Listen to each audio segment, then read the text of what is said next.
5. Become an elusive object of desire. The law of covetousness. Absence and presence have very primal effects upon us. Too much presence suffocates. A degree of absence spurs our interest. We are marked by the continual desire to possess what we do not have, the object projected by our fantasies. Learn to create some mystery around you, to use strategic absence to make people desire your return, to want to possess you. Angle in front of others what they are missing most in life, what they are forbidden to have, and they will go crazy with desire. The grass is always greener on the other side of the fence. Overcome this weakness in yourself by embracing your circumstances, your fate. The object of desire. In 1895, 11-year-old Gabrielle Chanel sat by her mother's bedside for several days and watched her slowly die from tuberculosis at the age of 33. Gabrielle's life had been hard, but now it could only get worse. She and her siblings had grown up in poverty, shuttled from one relative's house to another. Their father was an itinerant peddler of goods who hated any kind of ties or responsibility and was rarely at home. Their mother, who often accompanied her husband on the road, was the only comforting force in their lives. As Gabrielle had feared, a few days after the mother's death, her father showed up and deposited Gabrielle and her 2 sisters at a convent in central France. He promised to return for them quite soon, but they would never see him again. The nuns at the convent, housed in a former medieval monastery, took in all sorts of girls to care for, mostly orphans. They enforced strict discipline. Within the somber walls of the monastery, which was sparsely decorated, the girls were to live a life of austerity and spiritual practice. They each had only 2 dresses they could wear, both alike and formless. Luxuries were forbidden. The only music was church music. The food was exceptionally plain. In her first few months there, Gabrielle tried to accommodate herself to this new world, but she felt impossibly restless. One day she discovered a series of romance novels that somehow had been smuggled into the convent, and soon they became her only salvation.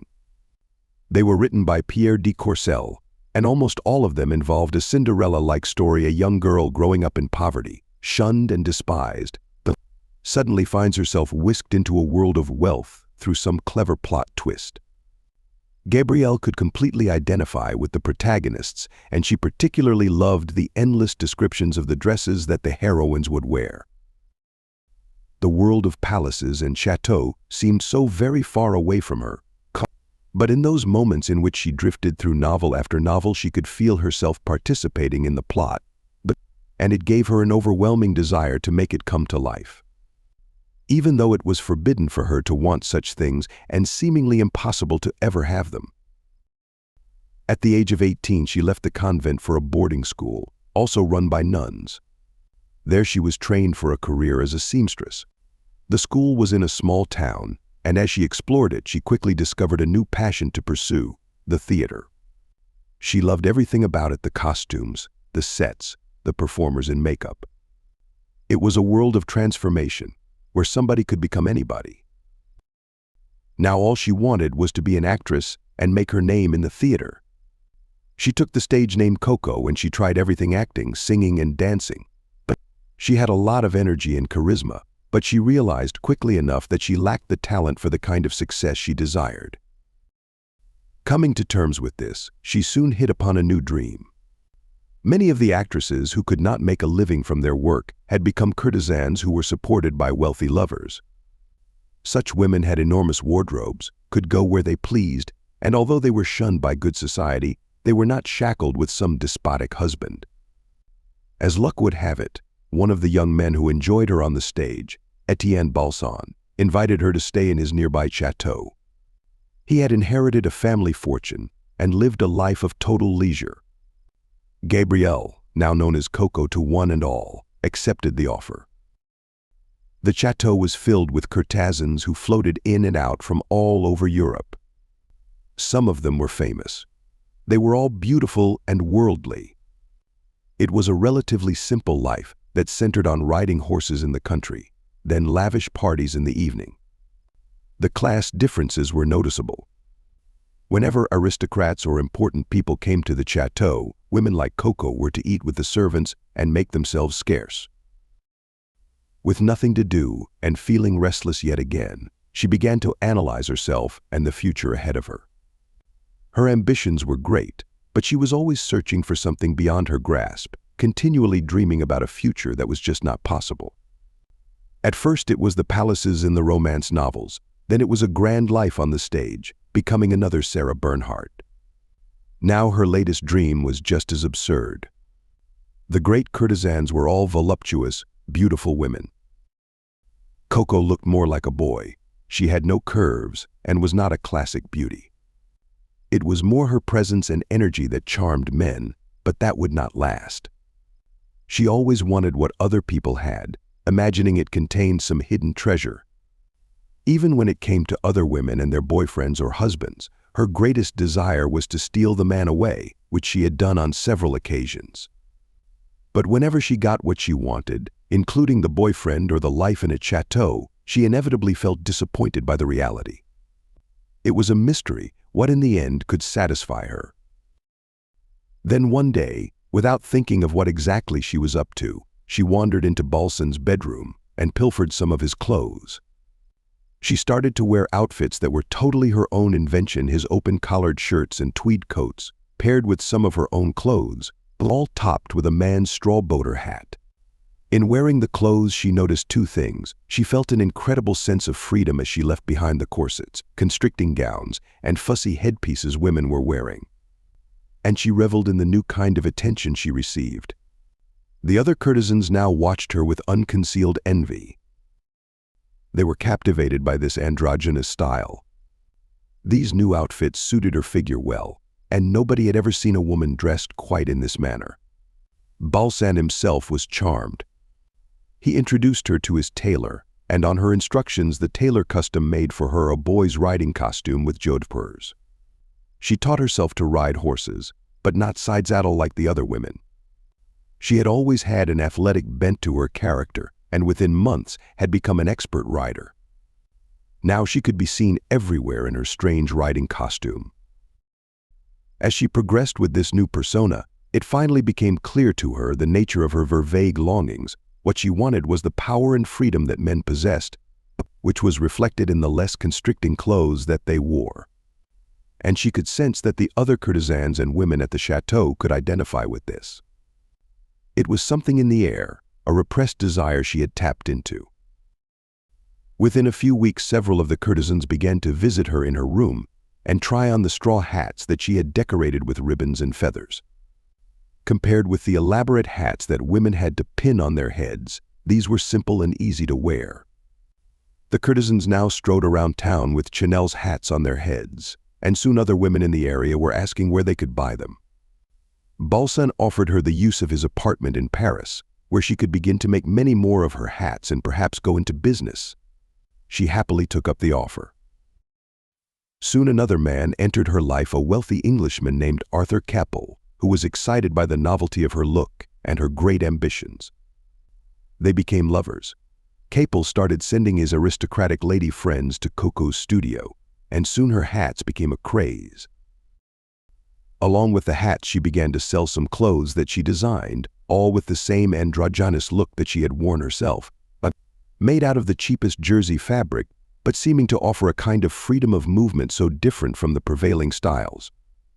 Capel encouraged her to open up a shop in the seaside town of Deauville, where all the fashionable Parisians spent their summers.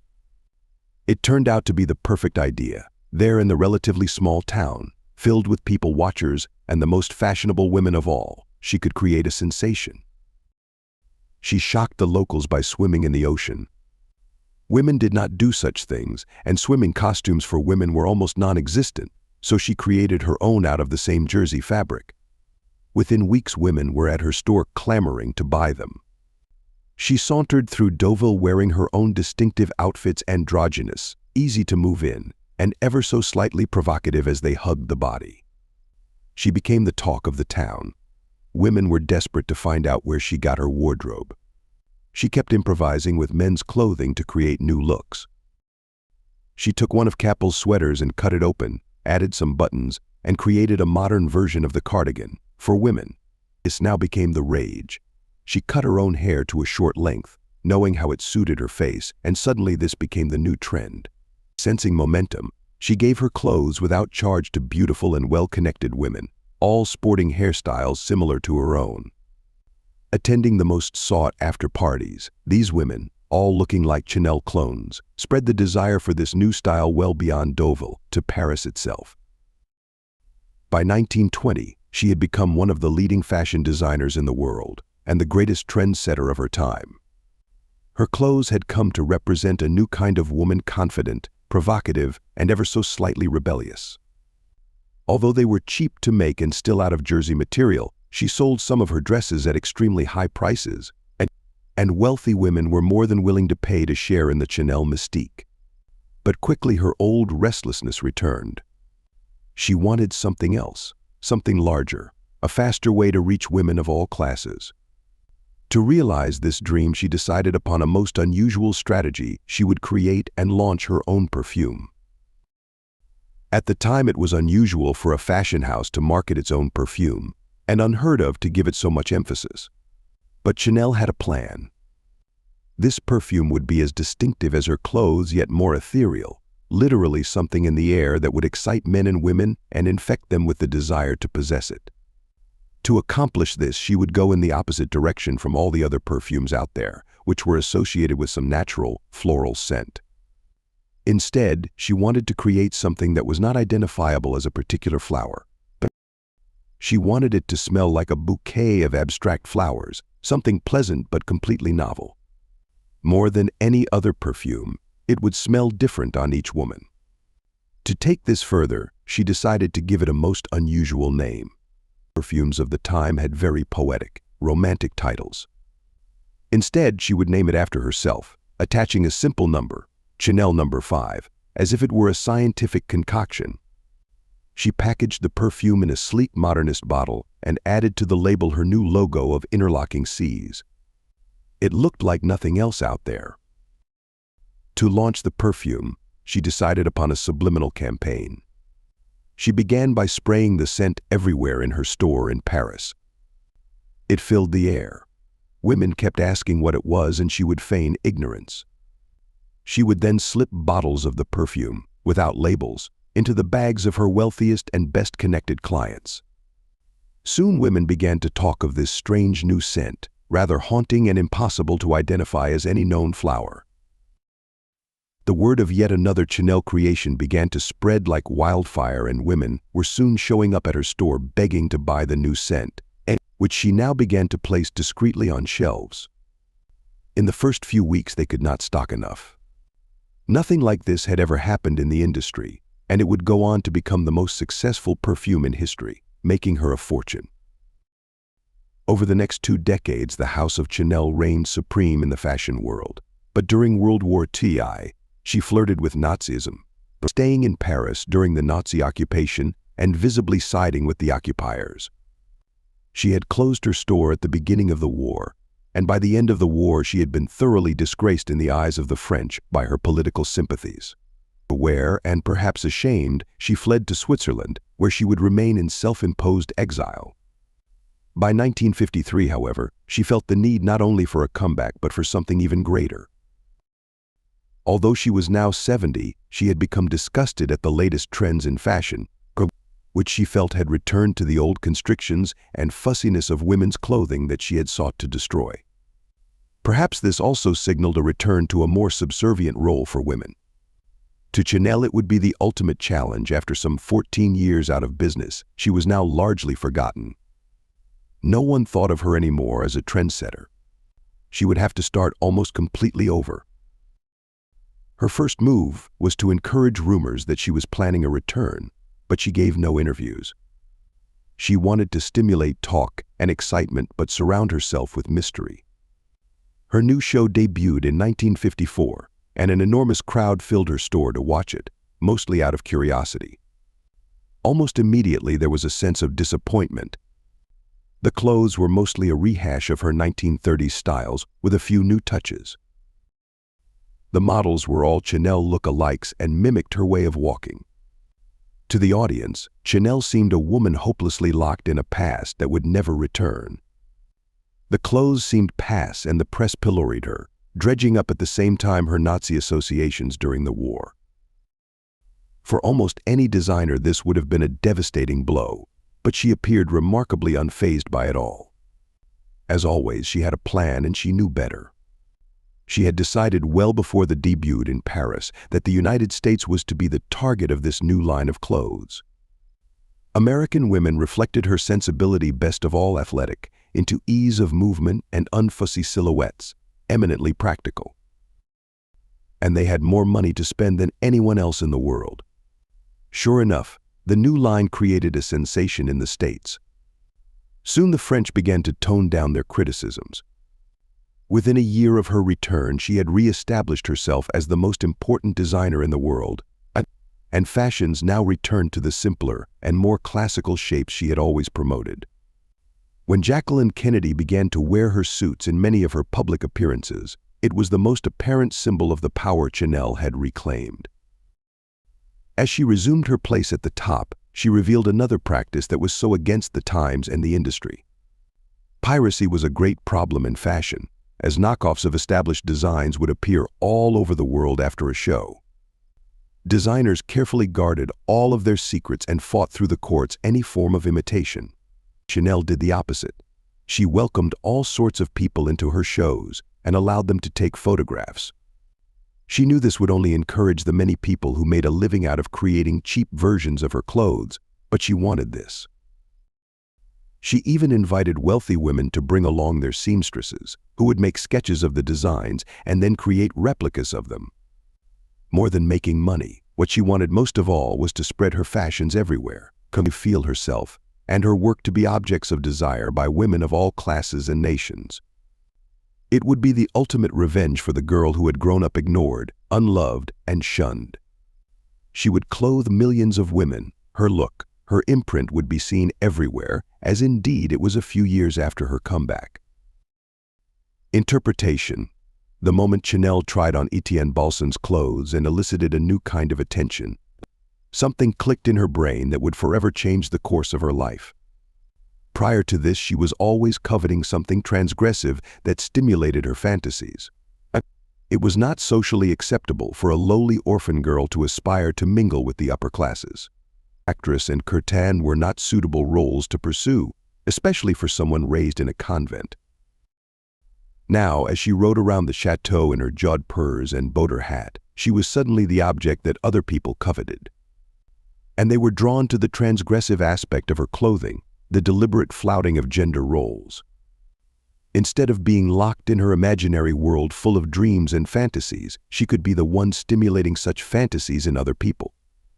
All that was required was to reverse her perspective, to think of the audience first, and to strategize how to play on their imagination.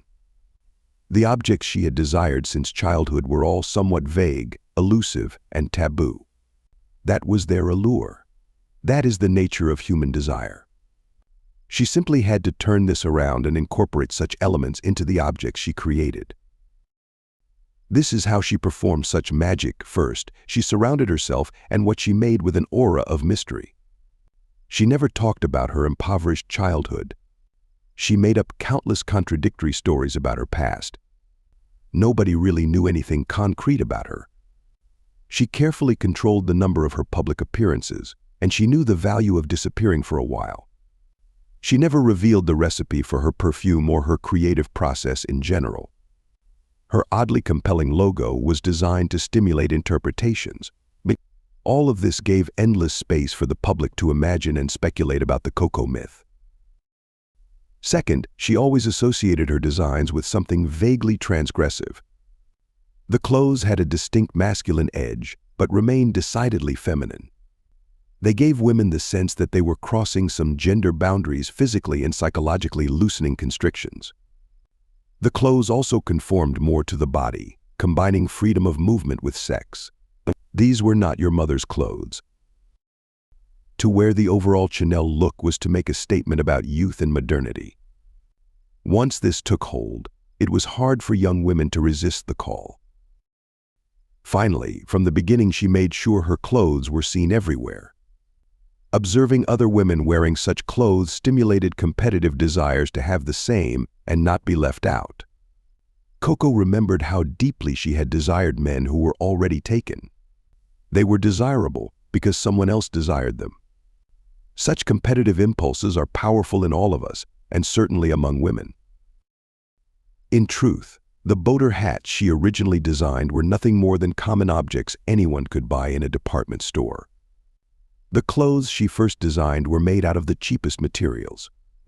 The perfume was a mix of ordinary flowers, such as jasmine, and chemicals, nothing exotic or special. It was pure psychological magic that transformed them into objects that stimulated such intense desires to possess them. Understand, just like Chanel, you need to reverse your perspective. Instead of focusing on what you want and covet in the world, you must train yourself to focus on others, on their repressed desires and unmet fantasies. You must train yourself to see how they perceive you and the objects you make, as if you were looking at yourself and your work from the outside. This will give you the almost limitless power to shape people's perceptions about these objects and excite them. People do not want truth and honesty, no matter how much we hear such nonsense endlessly repeated. They want their imaginations to be stimulated and to be taken beyond their banal circumstances. They want fantasy and objects of desire to covet and grope after. Create an air of mystery around you in your work. Associate it with something new, unfamiliar, exotic, progressive, and taboo. Do not define your message, but leave it vague. Create an illusion of ubiquity. Your object is seen everywhere and desired by others. Then let the covetousness so latent in all humans do the rest, setting off a chain reaction of desire. But at last I have what I wanted. Am I happy? Not really. But what's missing? My soul no longer has that piquant activity conferred by desire. Oh, we shouldn't delude ourselves. Pleasure isn't in the fulfillment, but in the pursuit. Pierre-Augustin Caron de Beaumarchais. Keys to human nature. By nature, we humans are not easily contented with our circumstances. By some perverse force within us, the moment we possess something or get what we want, our minds begin to drift towards something new and different, to imagine we can have better. The more distant and unattainable this new object, the greater is our desire to have it. We can call this the grass is always greener syndrome, the psychological equivalent of an optical illusion. If we get too close to the grass, to that new object, we see that is not really so green after all. This syndrome has very deep roots in our nature. The earliest recorded example can be found in the Old Testament, in the story of the Exodus from Egypt. Chosen by God to bring the Hebrews to the Promised Land, Moses led them into the wilderness, where they would wander for 40 years. In Egypt, the Hebrews had served as slaves and their lives had been difficult. Once they suffered hardships in the desert, however, they suddenly grew nostalgic for their previous life. Facing starvation, God provided them with manna from heaven, but they could only compare it unfavorably to the delicious melons and cucumbers and meats they had known in Egypt. Not sufficiently excited by God's other miracles, the parting of the Red Sea, for example, they decided to forge and worship a golden calf. But once Moses punished them for this, they quickly dropped their interest in this new idol. All along the way they griped and complained, giving Moses endless headaches. The men lusted after foreign women. The people kept looking for some new cult to follow. God himself was so irritated by their endless discontent that he barred this entire generation, including Moses, from ever entering the Promised Land. But even after the next generation established itself in the land of milk and honey, the grumbling continued unabated. Whatever they had, they dreamed of something better over the horizon. Closer to home, we can see this syndrome at work in our daily lives. We continually look at other people who seem to have it better than us. Their parents were more loving, their careers more exciting, their lives easier. We may be in a perfectly satisfying relationship, but our minds continually wander toward a new person, someone who doesn't have the very real flaws of our partner, or so we think. We dream of being taken out of our boring life by traveling to some culture that is exotic and where people are just happier than in the grimy city where we live. The moment we have a job, we imagine something better. On a political level, our government is corrupt and we need some real change, perhaps a revolution. In this revolution, we imagine a veritable utopia that replaces the imperfect world we live in. We don't think of the vast majority of revolutions in history in which the results were more of the same or something worse. In all these cases, if we got closer to the people we envy, to that supposed happy family, to the other man or woman we covet, to the exotic natives in a culture we wish to know, to that better job, to that utopia, we would see through the illusion. And often when we act on these desires, we realize this in our disappointment, but it doesn't change our behavior. The next object glittering in the distance, the next exotic cult or get-rich-quick scheme will inevitably seduce us. One of the most striking examples of this syndrome is the view we take of our childhood as it recedes into the past. Most of us remember a golden time of play and excitement. As we get older, it becomes even more golden in our memory. Of course, we conveniently forget the anxieties, insecurities, and hurts that plagued us in childhood and more than likely consumed more of our mental space than the fleeting pleasures we remember. But because our youth is an object that grows more distant as we age, we are able to idealize it and see it as greener than green. Such a syndrome can be explained by three qualities of the human brain. The first is known as induction, how something positive generates a contrasting negative image in our mind. This is most obvious in our visual system. When we see some color red or black, for instance, it tends to intensify our perception of the opposite color around us, in this case green or white. As we look at the red object, we often can see a green halo forming around it.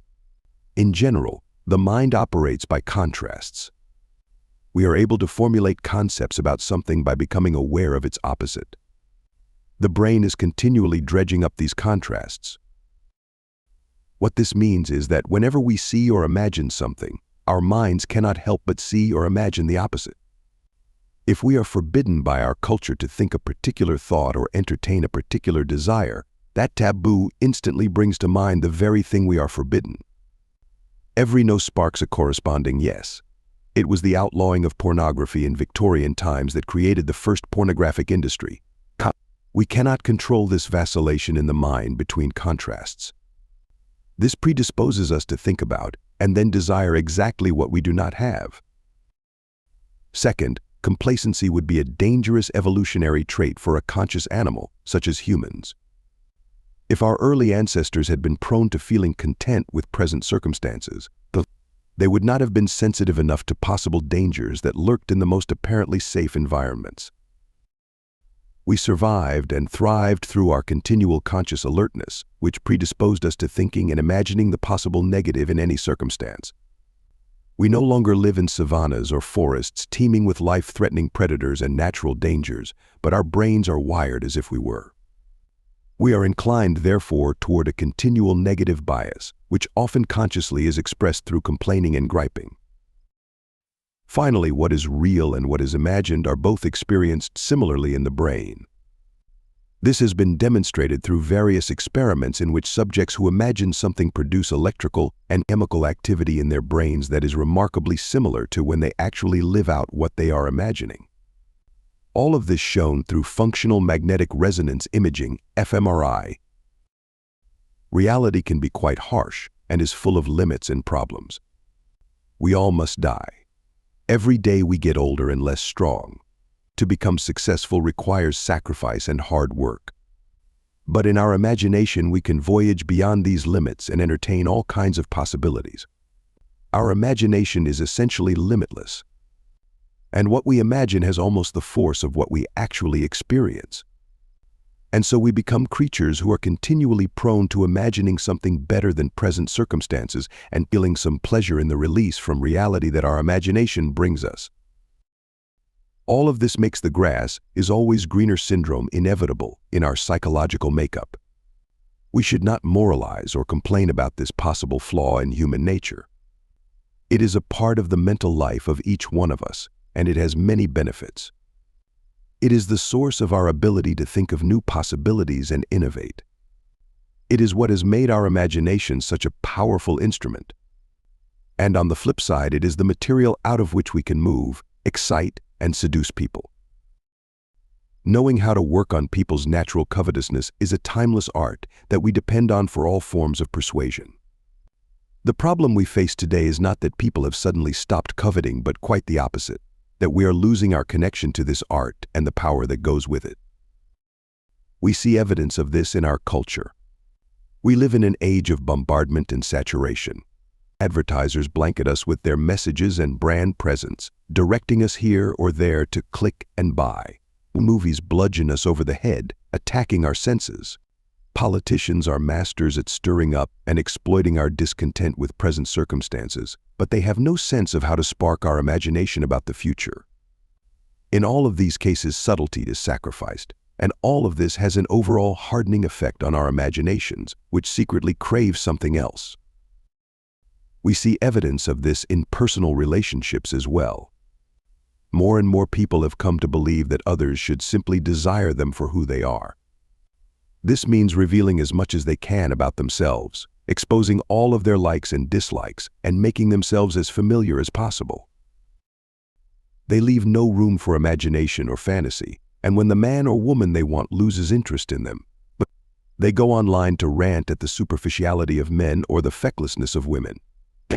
Increasingly self-absorbed, see Chapter 2, we find it harder than ever to get into the psychology of the other person, to imagine what they want from us instead of what we want from them. Understand, people may point to all of this as evidence that we humans are becoming more honest and truthful, but human nature does not change within a few generations.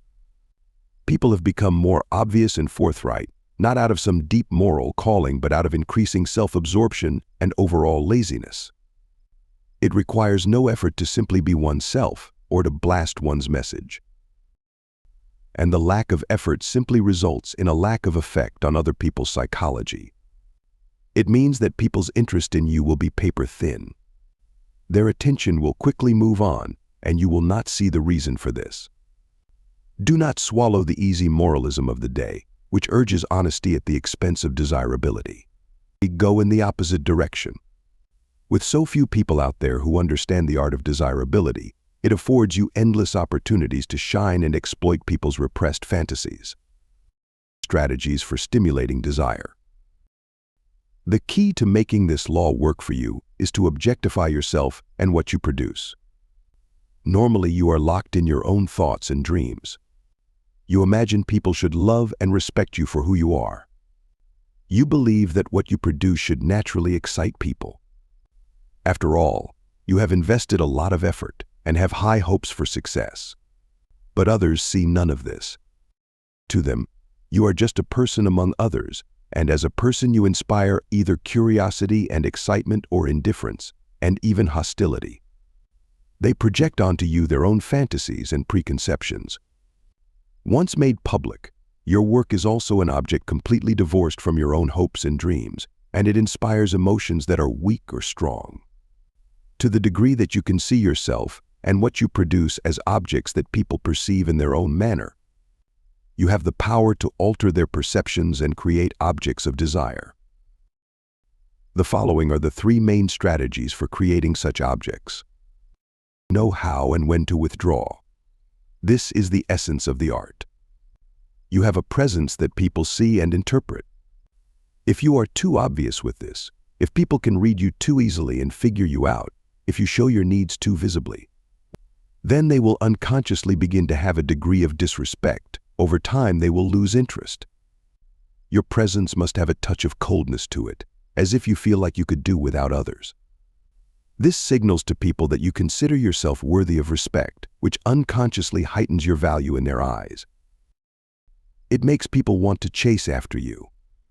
This touch of coldness is the first form of withdrawal that you must practice. Add to this a bit of blankness and ambiguity as to who you are. Your opinions, values, and tastes are never too obvious to people. This gives them room to read into you what they want. Movie stars are masters of this. They turn their faces and their presence into screens upon which people can project their own fantasies. What you want in general is to create an air of mystery, and to attract interpretations. Once you sense that you have engaged people's imagination, that you have your hooks in them, then you must use physical absence and withdrawal. You are not so available. A day or week can go by without your presence. You create a feeling of emptiness inside them, a touch of pain. You occupy increasing amounts of their mental space in these absences. They come to want more of you, not less. The musician Michael Jackson played this game to perfection on the social level. He was deeply aware of the dangers of saturating the market with his music and public appearances. He spread out the releases of his albums, making the public hungry for more. He carefully managed the frequency of his interviews and performances and never talked about the meaning of his lyrics or propagated any overt message. He occasionally had his publicists leak to the press some new story surrounding him, such as his use of hyperbaric chambers as a way to maintain eternal youthfulness. He would neither confirm nor deny these stories, and the press would run wild. He was someone who sparked stories and rumors, but nothing concrete. Through this strategic elusiveness, he made himself an object of continual desire, both to know him better and to possess his music. With the work you produce, you can create similar covetous effects. Always leave the presentation and the message relatively open-ended. People can read into your work several interpretations. Never define exactly how they should take or use it. This is why the work of great dramatists, such as Shakespeare and Chekhov, has lasted for so many centuries and always seems so fresh and exciting. Each generation can read into their plays what they want to. These writers describe timeless elements of human nature, but without judging or directing the audience to what they should feel or think. Take that as the model for whatever you produce. Keep in mind the following: the more active our imagination becomes, the greater the pleasure we derive from it. When we were children, if we were given a game with explicit instructions and rules, we quickly lost interest. But if the game was something we invented or was loosely structured, allowing us to inject our own ideas and fantasies, we could sustain our interest for much longer. When we view an abstract painting that evokes dreams or fantasies, or see a film that is not easily interpreted, or hear a joke or advertisement that is ambiguous, we are the ones who do the interpreting, and we find it exciting to be able to exercise our imagination in this way. Through your work, you want to stimulate this pleasure for people to the maximum degree. Create rivalries of desire. Human desire is never an individual phenomenon.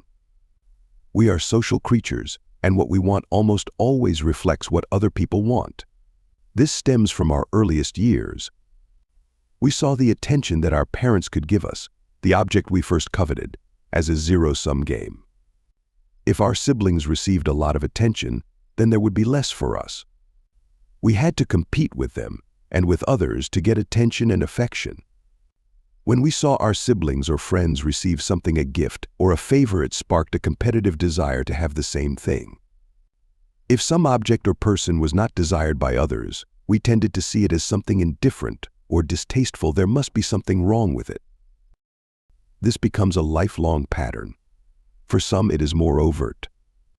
In relationships, they are interested only in men or women who are already taken, who are clearly desired by a third party. Their desire is to take away this loved object, to triumph over the other person, a dynamic that most certainly has roots in their childhood. If other people are making money through some new gimmick, they want not only to participate but to corner the market. For others, it is subtler. They see people possessing something that seems exciting, and their desire is not to take but to share and participate in the experience. In either direction, when we see people or things desired by others, it drives up their value.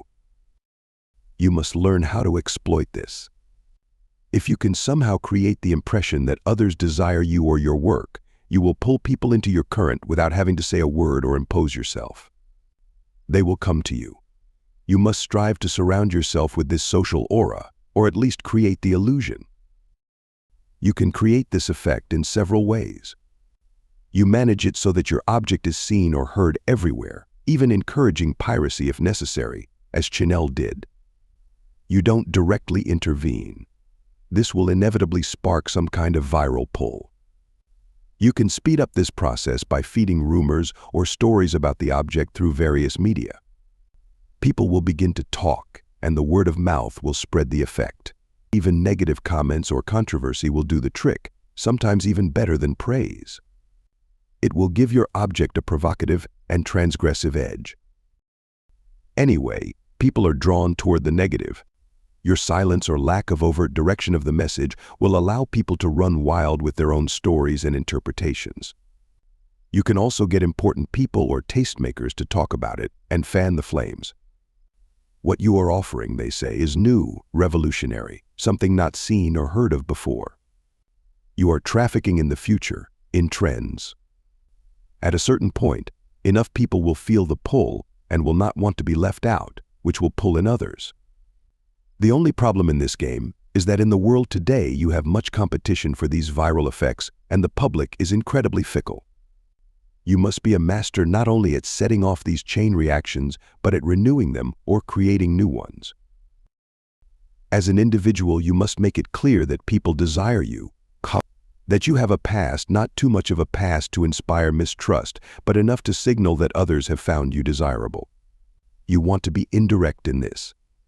You want them to hear stories of your past. You want them to literally see the attention you receive from men or women. All of this without your saying a word. Any bragging or explicit signaling of this will neutralize the effect. In any negotiating situation, you must always strive to bring in a third or fourth party to vie for your services, creating a rivalry of desire. This will immediately enhance your value, not just in terms of a bidding war, but also in the fact that people will see that others covet you. Use induction. We may think we live in a time of great freedom compared with the past, but in fact we live in a world that is more regulated than ever before. Our every move is followed digitally. There are more laws than ever governing all aspects of human behavior. Political correctness, which has always existed, can be more intense because of how visible we have become on social media. Secretly, most of us feel bothered or crushed by all of these constraints on our physical and mental movement. We yearn for what is transgressive and beyond the limits that are set for us. We can easily be pulled toward that repressed no or yes. You want to associate your object with something ever so slightly illicit, unconventional, or politically advanced. Chanel did this with her overt androgynous appeal and flouting of gender roles. The fight between generations is always ripe material for this. What you offer is in bold contrast to the stodgy previous generation. John F. Kennedy did this by setting himself off against the 1950s and the Eisenhower era, a time of stultifying conformity. By contrast, voting for him meant youth, vigor, and a lost masculinity. In essence, he played to the secret resentment of the father figure and the transgressive desire to get rid of him. This desire is always tacitly out there among the young, and it always has a taboo element attached. One illicit desire that almost all people share is voyeurism. To peek inside the private lives of others violates strict social taboos on privacy, and yet everyone feels the pull to see what is going on behind people's doors. Theater and film depend upon these voyeuristic desires. They put us inside people's rooms, and we experience this almost as if we were literally spying on people. You can incorporate this into your work by giving the impression you are revealing secrets that should really not be shared. Some will be outraged, but everyone will be curious. These could be secrets about yourself and how you accomplished what you did, or it could be about others. What happens behind the closed doors of powerful people and the laws that they operate by. In any event, what you offer should be new, unfamiliar, and exotic, or at least presented as such. The contrast to what is out there, so numbingly conventional, will create a covetous pull. Finally, dangle in front of people the prospect of grasping the unattainable or the impossible. Life is full of all kinds of irritating limits and difficulties. To become wealthy or successful requires great effort. We are locked inside our own character, see Chapter 4, and cannot become someone else. We cannot recover our lost youth or the health that went with it. Every day brings us closer to death, the ultimate limit. Your object, however, offers the fantasy of a quick path to wealth and success, of recovering lost youth, of becoming a new person, and even of conquering death itself. People will grasp greedily at such things because they are considered so impossible. By the law of induction, we can imagine all of these shortcuts and fantasies, just as we can imagine a unicorn, which gives us the desire to reach them. And imagining them is almost like experiencing them. Remember, it is not possession but desire that secretly impels people. To possess something inevitably brings about some disappointment and sparks the desire for something new to pursue. You are preying upon the human need for fantasies and the pleasures of chasing after them. In this sense, your efforts must be continually renewed. Once people get what they want or possess you, your value and their respect for you immediately begin to lower. Keep withdrawing, surprising and stimulating the chase. As long as you do, you have the power. The supreme desire. Our path must always be toward greater awareness of our nature. We must see within ourselves the grass is always greener syndrome at work, and how it continually impels us to certain actions. We need to be able to distinguish between what is positive and productive in our covetous tendencies and what is negative and counterproductive. On the positive side, feeling restless and discontented can motivate us to search for something better and to not settle for what we have. It enlarges our imagination as we consider other possibilities instead of the circumstances we face. As we get older, we tend to become more complacent, and renewing the restlessness of our earlier years can keep us youthful and our minds active. This restlessness, however, must be under conscious control. Often our discontent is merely chronic, our desire for change is vague and a reflection of our boredom. This leads to a waste of precious time. We are unhappy with the way our career is going, and so we make a big change, which requires learning new skills and acquiring new contacts. We enjoy the newness of it all. But several years later, we again feel the stirring of discontent. This new path isn't right either. We would have been better off thinking about this more deeply, homing in on those aspects of our previous career that did not click and trying for a more gentle change, choosing a line of work related to the previous one, but requiring an adaptation of our skills. With relationships, we can spend our life searching for the perfect man or woman and end up largely alone. There is nobody perfect. Instead, it is better to come to terms with the flaws of the other person and accept them or even find some charm in their weaknesses. Calming down our covetous desires, we can then learn the arts of compromise and how to make a relationship work, which never come easily or naturally. Instead of constantly chasing after the latest trends and modeling our desires on what others find exciting, we should spend our time getting to know our own tastes and desires better, so that we can distinguish what is something we truly need or want from that which has been manufactured by advertisers or viral effects. Life is short, and we have only so much energy. Led by our covetous desires, we can waste so much time in futile searches and changes. In general, do not constantly wait and hope for something better, but rather make the most of what you have. Consider it this way: you are embedded in an environment that consists of the people you know and the places you frequent. This is your reality. Your mind is being continually drawn far away from this reality because of human nature. You dream of traveling to exotic places, but if you go there, you merely drag with you your own discontented frame of mind. You search for entertainment that will bring you new fantasies to feed upon. You read books filled with ideas that have no relation to your daily life, that are full of empty speculations about things that only half exist. And none of this turmoil and ceaseless desire for what is most distant ever leads to anything fulfilling. It only stirs up more chimeras to pursue. In the end, you cannot escape from yourself.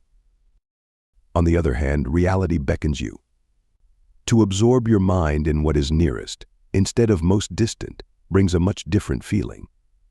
With the people in your circle, you can always connect on a deeper level. There is much you will never know about the people you deal with, and this can be a source of endless fascination. You can connect more deeply to your environment. The place where you live has a deep history that you can immerse yourself in. Knowing your environment better will present many opportunities for power. As for yourself, you have mysterious corners you can never fully understand. In trying to know yourself better, you can take charge of your own nature instead of being a slave to it.